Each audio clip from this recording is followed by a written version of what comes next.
விழுப்புரம் மாவட்டம் கண்டாச்சிபுரம் வருவாய் வட்டத்திற்கான நீதிமன்றத்தை கண்டாச்சிபுரத்தில் அமைக்க கோரி உண்ணாவிரத போராட்டம் நடைபெற்றது. இதில் கண்டாச்சிபுரம், திருக்கோவிலூர் வருவாய் வட்ட வழக்கறிஞர்கள், அனைத்து அரசியல் கட்சியினர் மற்றும் பொதுமக்கள் என திரளானோர் இந்த உண்ணாவிரத போராட்டத்தில் பங்கேற்றனர். ஒரு நாள் அடையாள உண்ணாவிரத போராட்டம் நடைபெற்றுக் கொண்டிருக்கிறது. வழக்கறிஞர்கள் சார்பிலும் பொதுமக்கள் சார்பிலும் அனைத்து கட்சி பிரமுகர்களும் சமூக ஆர்வலர்களும் இந்த உண்ணாவிரத அறப்போராட்டத்தில் கலந்து கொண்டு எங்களுக்கு ஆதரவு தெரிவித்துக் கொண்டிருக்கிறார்கள். எங்களுடைய கோரிக்கை, இந்த கண்டாச்சிபுரம் தாலுகாவுக்கு உரிமையியல் நீதிமன்றம் விக்கிரவாண்டியிலும்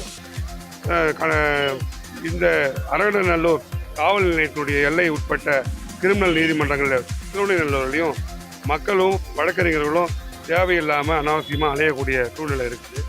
அதனால் எங்களுக்கு இந்த விக்கிரவாண்டியினுடைய உரிமையியல் நீதிமன்றத்தினுடைய ஜூரிசெக்ஷனையும் திருவண்ணூரில் இருக்கக்கூடிய கிரிமினல் ஜூரிசெக்ஷனையும் இணைத்து அரங்கநல்லூரில் போதிய அரசாங்கத்தினுடைய இடம் இருக்குது, கட்டடமும் இருக்குது.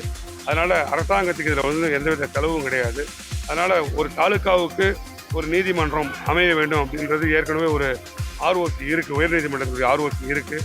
அந்த ஆர்ஓசியின் அடிப்படையில் அந்த கண்டாச்சிபுரம் தாலுகாவிற்கு ஒதுக்கக்கூடிய நீதிமன்றத்தை அரங்கநல்லூர் பகுதியில் இல்லை அரங்கநல்லூர் அருகாமையில் இருக்கக்கூடிய 1 கிலோமீட்டர் 2 கிலோமீட்டரில் இருக்கக்கூடிய அரசு இடத்துல நீதிமன்றத்தை ஒதுக்கி தரணுன்ட்டு உயர்நீதிமன்றத்தினுடைய ஜூரிசெக்ஷனுக்கும் தமிழக அரசுக்கும் பொதுமக்கள் சார்பிலும் வழக்கறிஞர் சார்பிலும் அனைத்து கட்சி சார்பிலும் கோரிக்கையை நாங்கள் வச்சுக்கிறோம்.